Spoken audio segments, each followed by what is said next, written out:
Buen día, chicos. Hoy vamos a finalizar la unidad número 3, cuyo nombre es Biofísica Cardíaca y Respiratoria.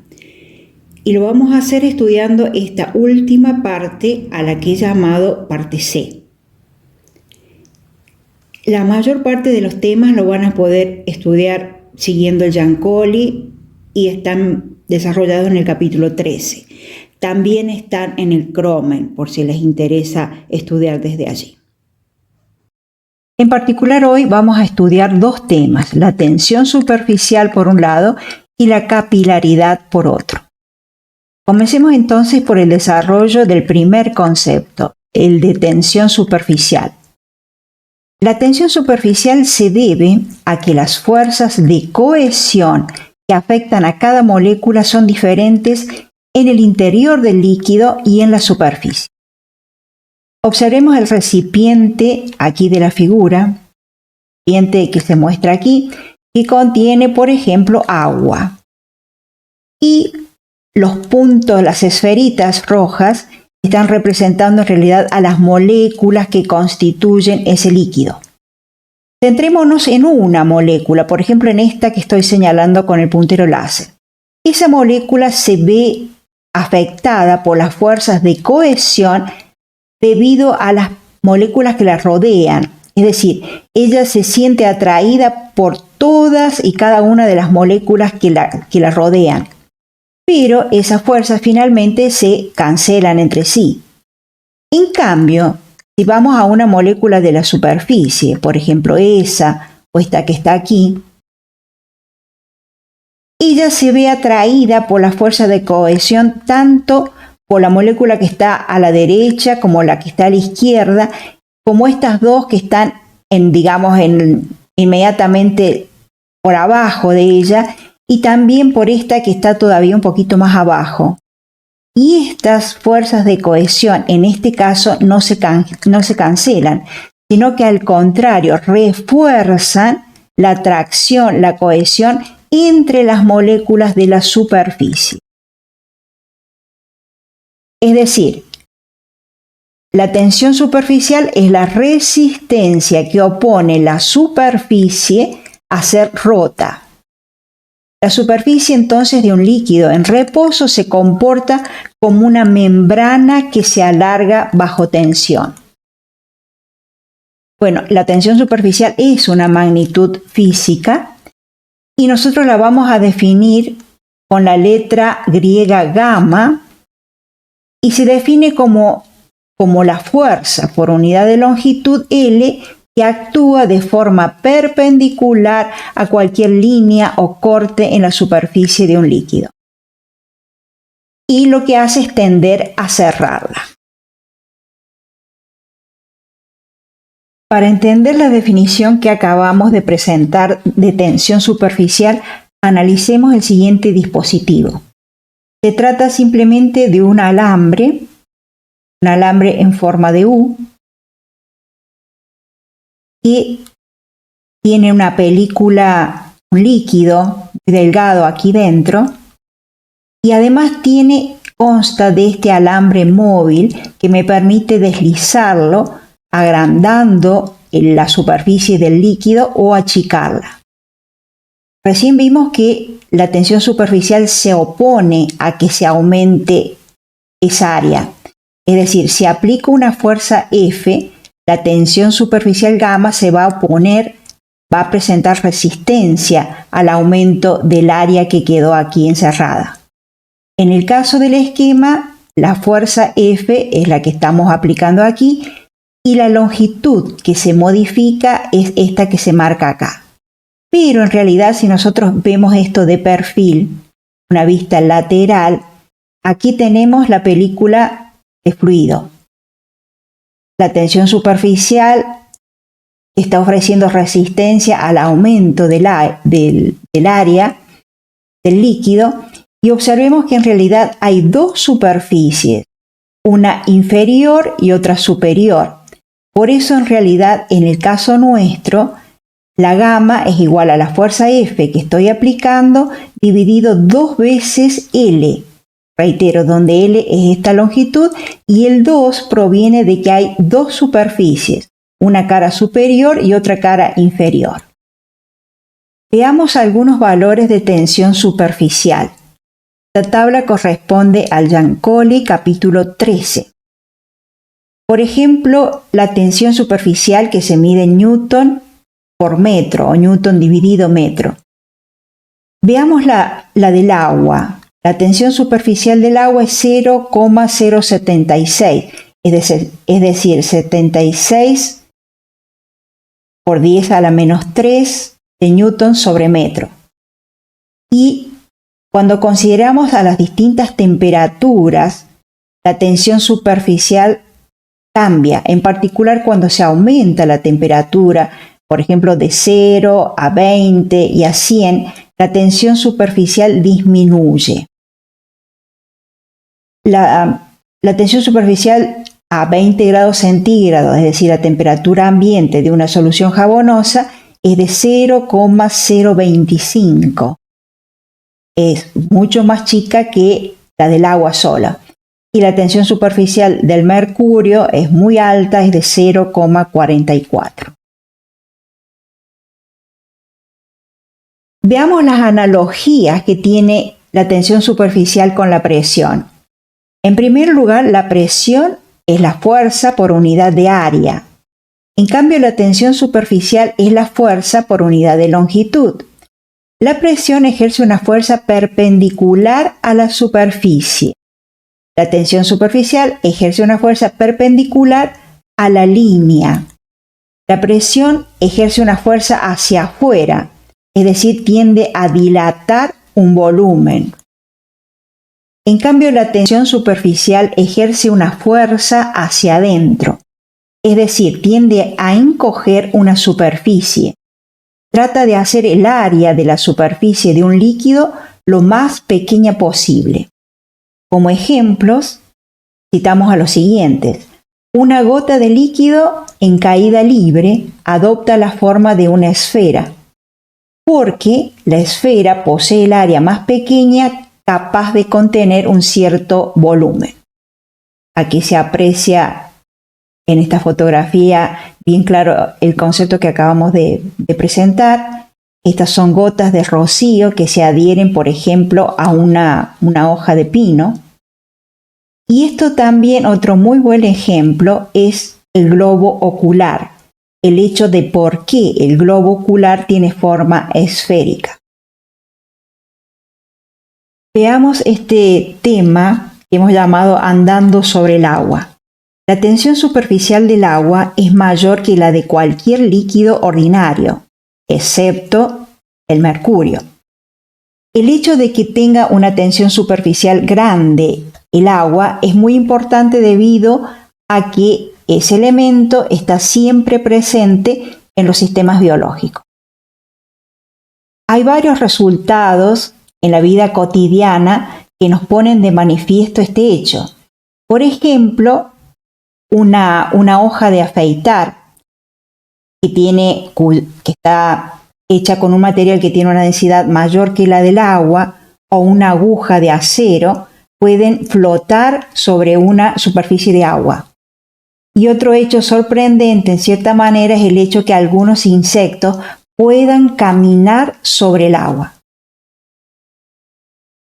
Consideremos con algún detalle el último de los ejemplos que mencionamos, el del insecto que camina en la superficie de agua.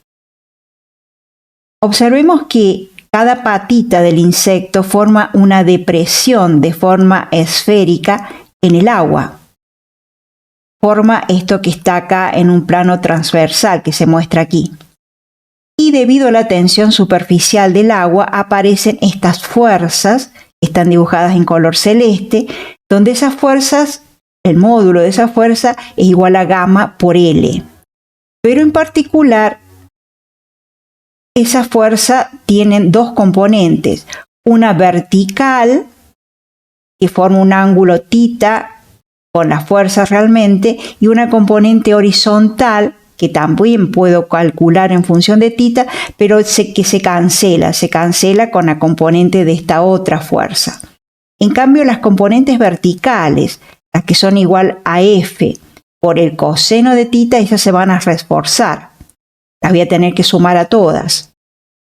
Entonces, la fuerza que actúa para sostener la pata del insecto es la siguiente. Es la tensión superficial por coseno de θ por el largo. Aclaro que coseno de θ porque el ángulo que hay entre la fuerza y la vertical es θ. Entonces, la componente de la fuerza que me interesa es la vertical. Y el largo es el largo de toda la circunferencia, el largo de esta circunferencia, la longitud. Y esa longitud vale 2pi por el radio de esta esferita.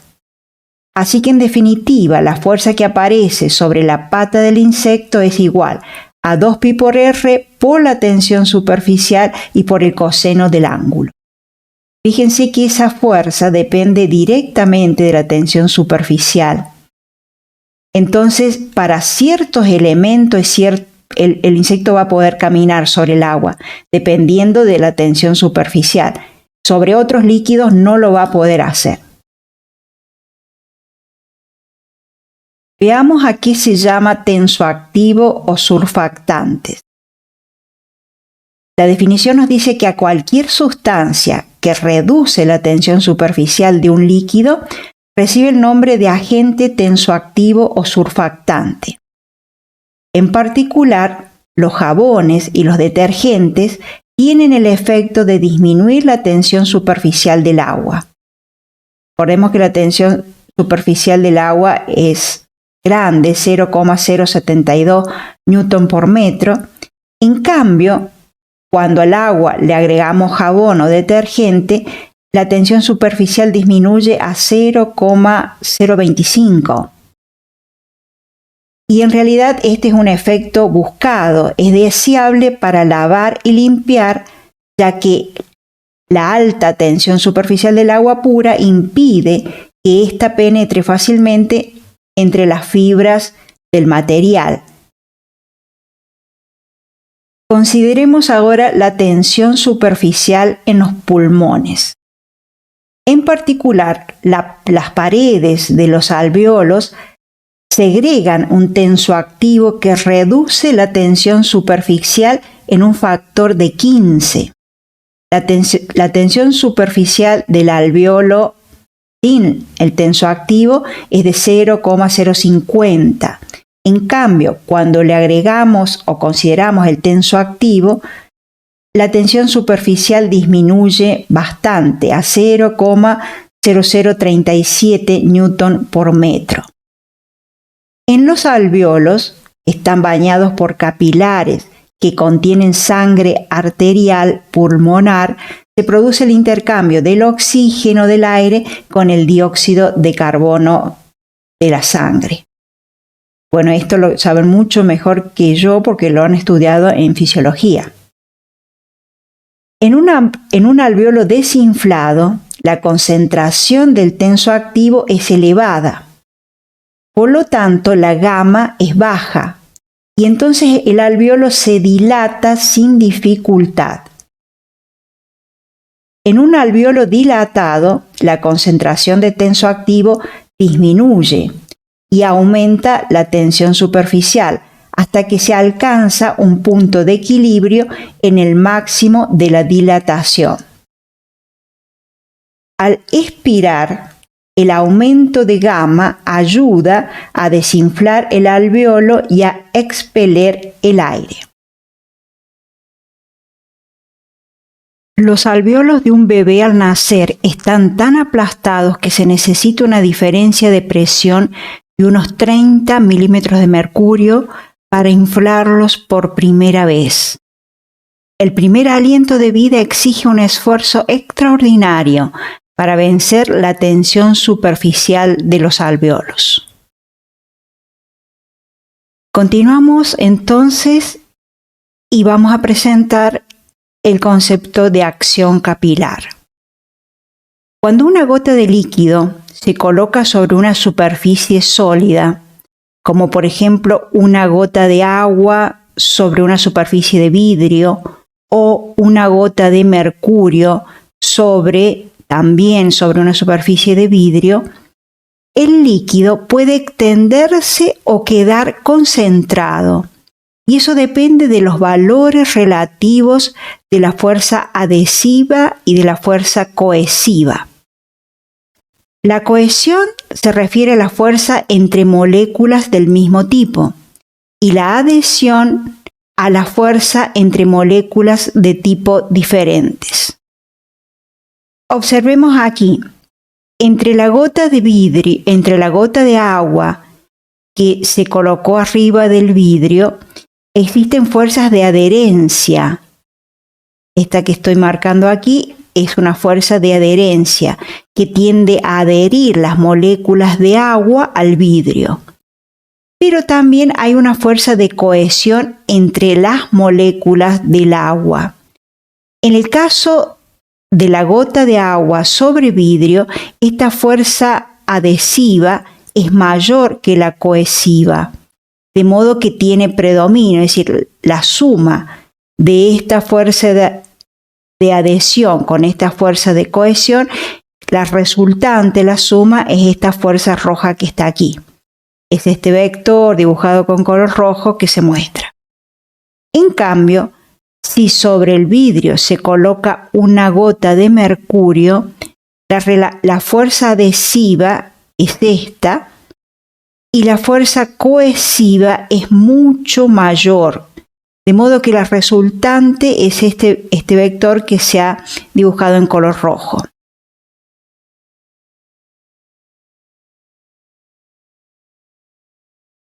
En esta figura se muestra un recipiente de vidrio que contiene agua y otro recipiente también de vidrio que contiene mercurio. En el caso del agua, la superficie libre sube sobre el vidrio. En ese caso se dice que el agua moja la superficie de vidrio, mientras que el mercurio, en lugar de subir, desciende. Se dice entonces que el mercurio no moja al vidrio.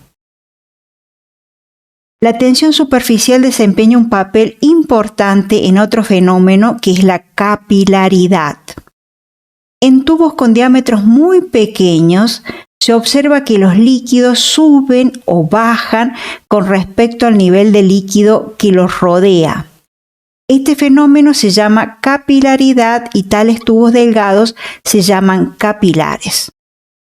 En la figura se muestra una cierta cantidad, por ejemplo, de agua y se coloca un tubo bastante delgado, un capilar en realidad, y se observa que en él el agua asciende, de modo que asciende una altura, si mido desde acá, desde el nivel de la superficie libre hasta donde subió, sube una altura h. Si en cambio lo que tenemos en el recipiente es mercurio, como ocurre en el caso de esta figura B, y colocamos dentro un capilar, lo que va a ocurrir es que el mercurio desciende una altura h desde la superficie libre.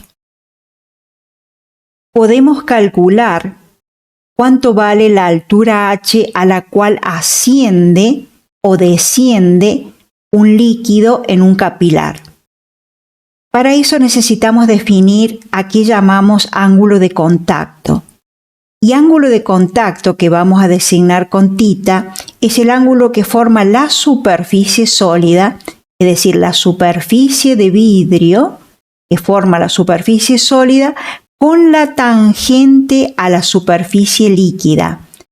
La tangente es una recta tangente que pasa por el punto de contacto. Aquí en la gota el angulito de contacto es este que estoy marcando, y en el caso de tener el líquido dentro de un recipiente, el ángulo θ es este que está aquí. Lo mido desde el vidrio hasta la recta tangente a la superficie del líquido en el punto de contacto. En el caso del mercurio, entonces lo medimos desde el vidrio hasta la recta tangente, hasta esta recta que está punteada aquí. o si lo tengo en un recipiente, lo mido desde el vidrio hasta la tangente a la superficie en el punto de contacto. Ahora sí, el ángulo de contacto es más chico que 90 grados, decimos que el líquido moja al vidrio, es decir, va a ascender sobre las paredes de vidrio. En cambio, si el ángulo de contacto es mayor que 90 grados, observemos que aquí es mayor de 90 grados, decimos que el líquido no moja al vidrio.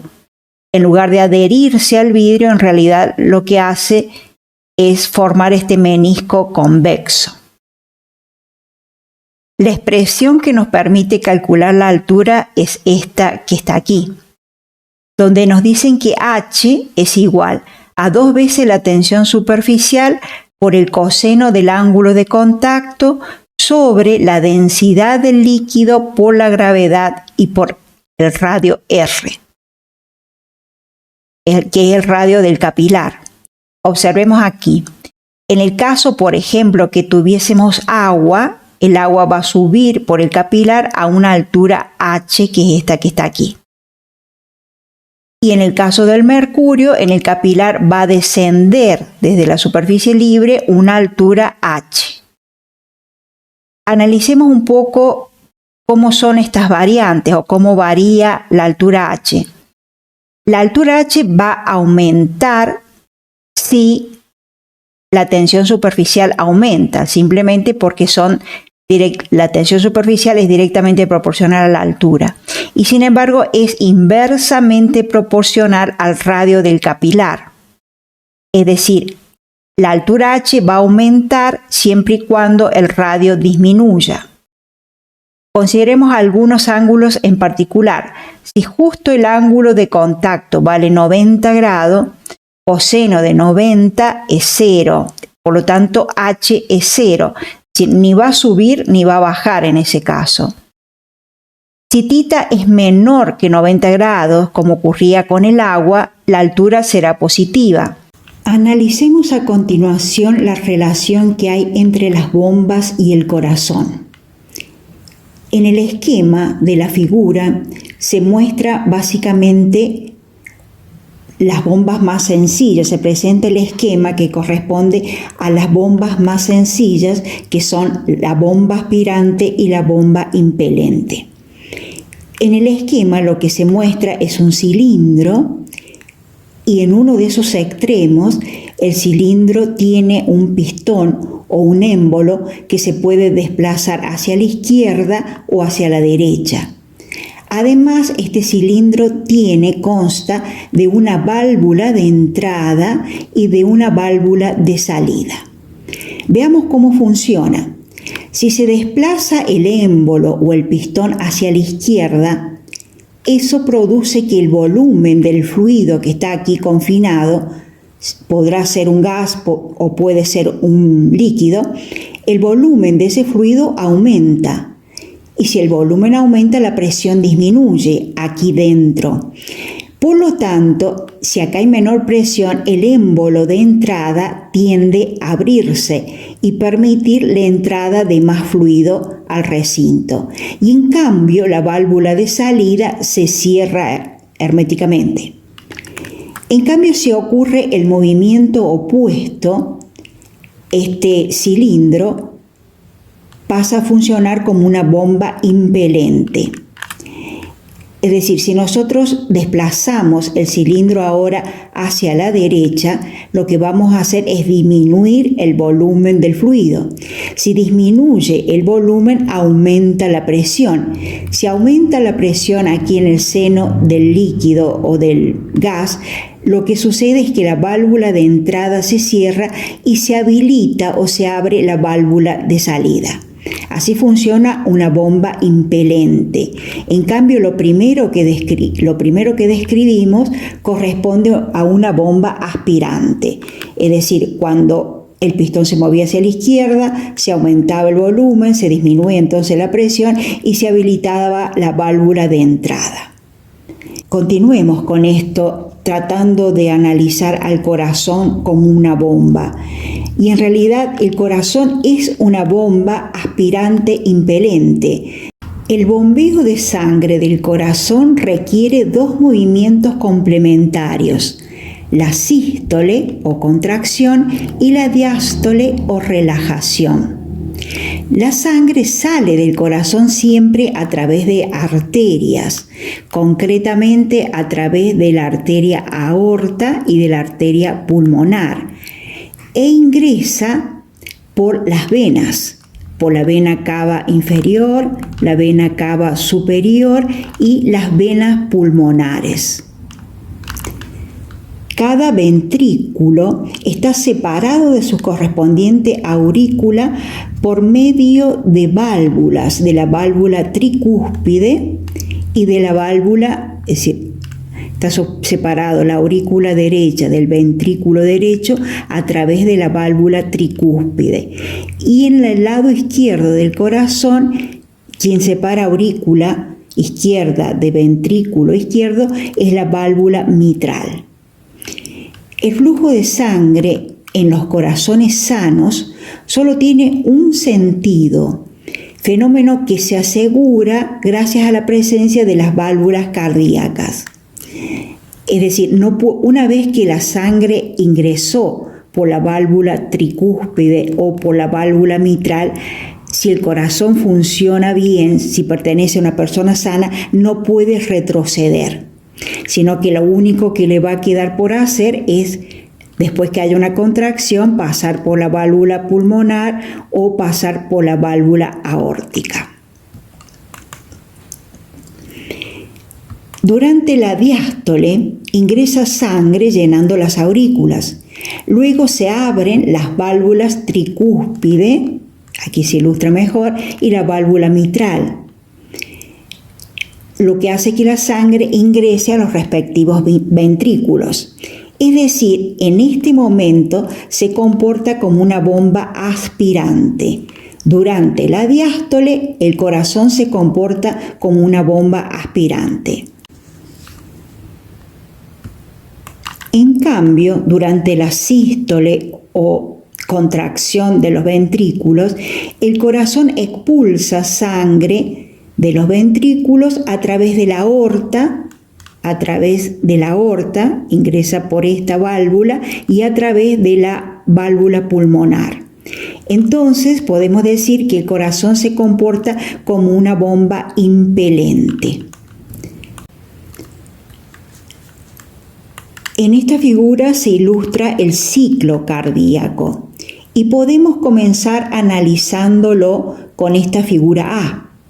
Esta figura A corresponde a la diástole, cuando el corazón se relaja entre un latido y el siguiente. La sangre entonces se mueve hacia el corazón y ambas aurículas, la derecha y la izquierda, se llenan rápidamente. Luego, lo que sucede es la sístole auricular. Y la contracción de las aurículas lo que hace es empujar la sangre de modo que comienzan a llenarse los ventrículos.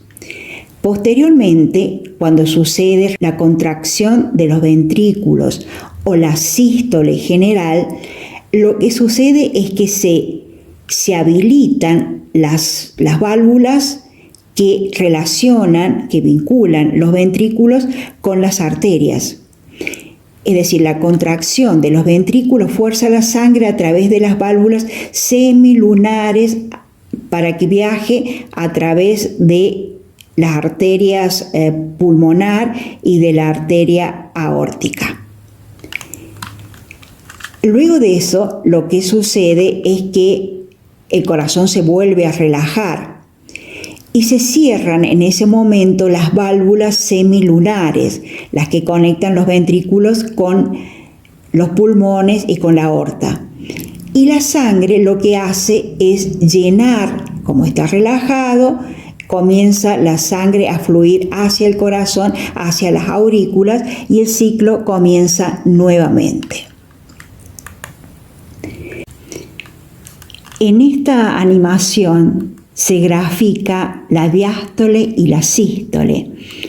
Si observamos con detenimiento, cuando las aurículas o todo el corazón está relajado, ingresa sangre por las venas cava superior e inferior.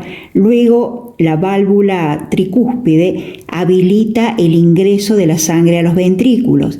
Cuando se produce la sístole ventricular, se abre esta válvula y se cierra la anterior, de modo que la sangre ahora comienza a fluir a través de estas arterias pulmonares.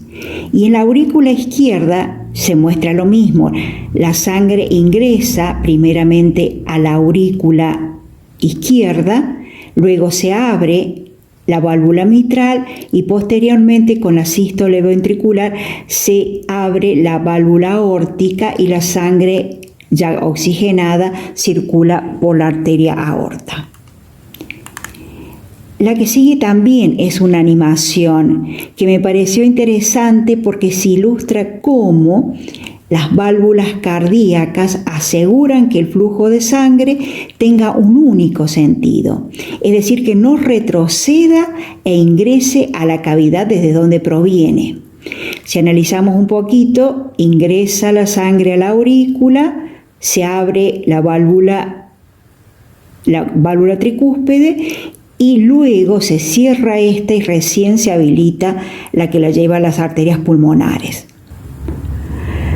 Respecto al corazón izquierdo, digamos, la sangre ingresa a través de las venas pulmonares, se abre la válvula mitral, a ver si ahí lo vemos, se abre la válvula mitral, luego se cierra la mitral y se habilita la válvula aórtica, que es la que va a distribuir la sangre rica en oxígeno por todo el cuerpo. Bueno, hasta aquí llegamos y hemos finalizado con la unidad número 3.